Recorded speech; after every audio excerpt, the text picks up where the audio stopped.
Essa semana não teve jeito. A reunião do Fed deixou os mercados completamente mal-humorados, mas o mais interessante é que, apesar do corte de 0,25% ter sido previsto, né, por todos os mercados, inclusive os de aposta, o mercado ficou extremamente mal-humorado. E aí as bolsas caíram, Bitcoin caiu, ouro despencou, várias outras coisas aconteceram, inclusive, obviamente, no próprio Brasil, né, com um mau humor maior ainda, e eu vou falar sobre isso um pouco mais na frente. Então, o que eu quero comentar aqui é um pouco dos bastidores diante do que foi anunciado e a reação do mercado e o que ele vem interpretando disso.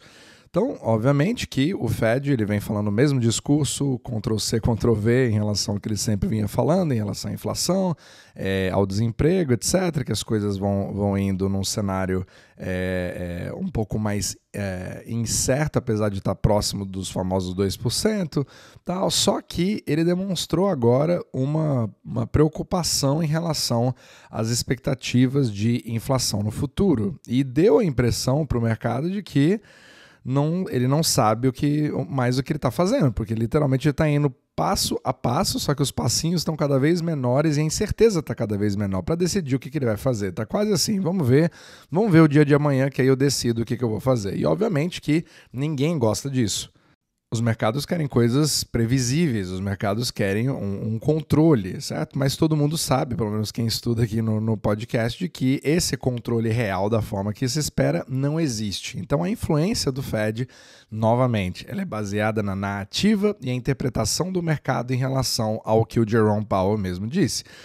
Então, aqui, né, esse discurso deu uma impressão de muito mais hawkish, ou seja, uma coisa que era exatamente o que o mercado não queria, ou seja, agora nós vamos ter medo da inflação voltar, agora os juros talvez os cortes tão esperados não vão ocorrer, eles vão ser reduzidos, sendo que acabou de começar o ciclo de virada. Então o que aconteceu? Né? Então você percebe que cada reunião, né, eu faço vários capítulos, toda vez que tem uma reunião do Fed nesse sentido, posso até fazer uma playlist disso, você vê exatamente o mesmo problema. O Fed ele não controla as taxas de juros.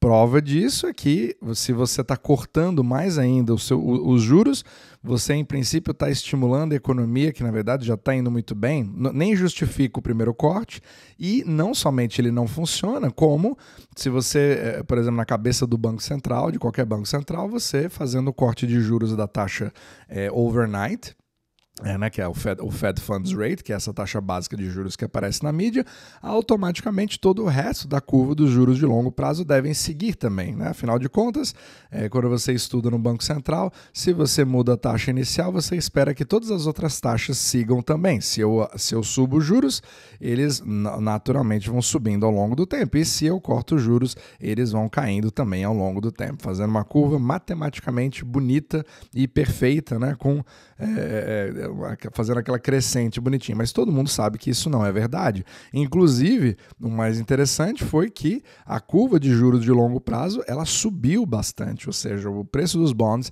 caiu, e isso é exatamente o contrário do que o Fed acabou de fazer. Só que aí talvez você faça a seguinte pergunta, mas por que isso subiu tanto?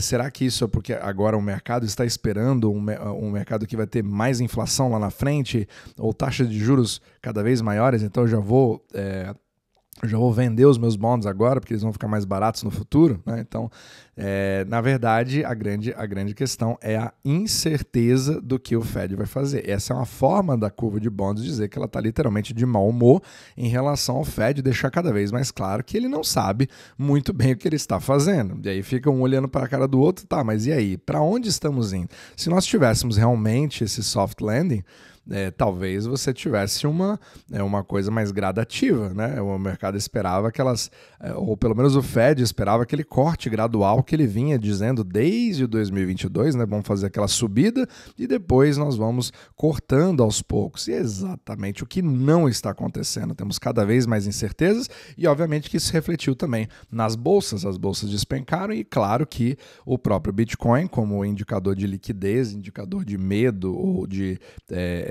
de segurança em relação ao mercado, ele despencou também. Né? O ouro fez exatamente a mesma coisa. Então, quando você se livra de posições, é aquele negócio, você também se livra de ativos para poder ter os dólares que você precisa para para arcar com as suas despesas. Então, o mais incrível é que é impossível você fazer qualquer tipo de previsão sem usar as decisões do Fed.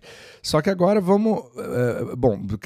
criou-se esse mau humor em relação aos mercados americanos. Vamos ver como é que isso vai se comportar. Talvez seja uma coisa mais de curto prazo e isso possa ter uma reversão completamente possível, com certeza. A liquidez ela vai buscar novamente. Os Estados Unidos continuam sendo o porto seguro aí do capital do mundo, porque fora dos Estados Unidos a coisa está bem pior. E é aqui que eu quero abordar a tripla crise que o Brasil está. Então o Brasil está numa posição muito ruim, porque que isso está afetando tanto? Então são 3 fatores que fazem com que o Brasil fique numa posição muito ruim nesse exato momento, principalmente se refletindo no dólar, no câmbio do dólar em relação ao real, que nesse momento está quase 6,30, né? Uma coisa praticamente impensável para a maioria das pessoas. Deu uma retraída agora, 6,26, mas continua em níveis, né, de máximas históricas. Então, obviamente que quando você tem esse mau humor nos mercados americanos, isso cria uma incerteza grande. Quando você tem uma incerteza grande em relação a isso,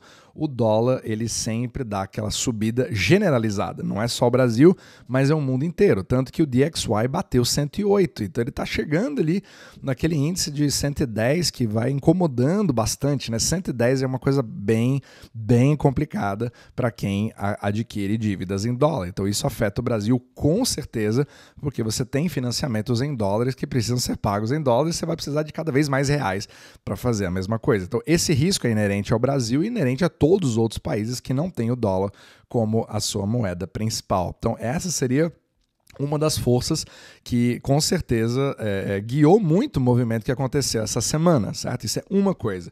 Agora, a outra coisa é o conjunto do qual o Brasil faz especificamente, que é o mercado dos emergentes. E eles vêm sofrendo bastante, ou seja, se você olha ali a rupia indiana, ela está praticamente em desespero. Eu vou até fazer um capítulo sobre a Índia.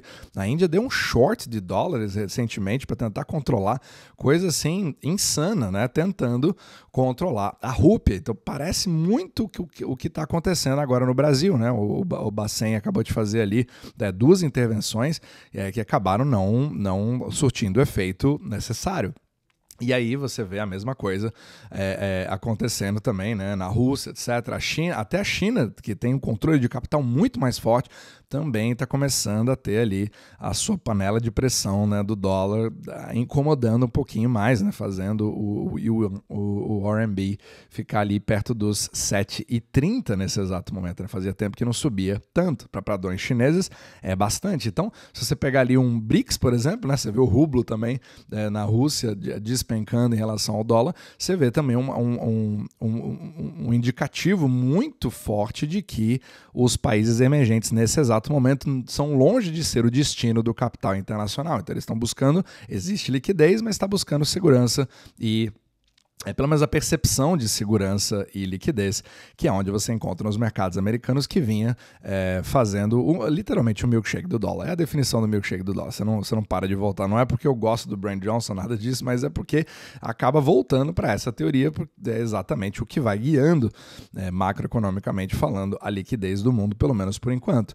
E aí você tem essa segunda crise, e aí vem a terceira crise que o Brasil está nesse exato momento, que é a própria confiança em relação ao que acontece na própria economia brasileira, baseado nos gastos públicos e toda a história que você já deve estar vendo ali com todos os produtores de conteúdo, jornalistas, etc., no próprio Brasil. Então, tem a parte dos gastos e não interessa muito se você concorda, se não concorda, se acha que está sendo um ataque especulativo, isso pouco importa, né? Apesar de você usar o nome ataque especulativo para qualquer coisa, e muitas pessoas nem sabem definir nem sabem dar uma definição boa para especulação. Basta você perguntar a alguém no Twitter, dê a sua definição de especulação, literalmente você não tem nenhum tipo de resposta. Então é uma das formas de você transferir a culpa para terceiros. Agora, existe o fator que não tem nada a ver com o Brasil, que é a primeira crise que eu acabei de citar.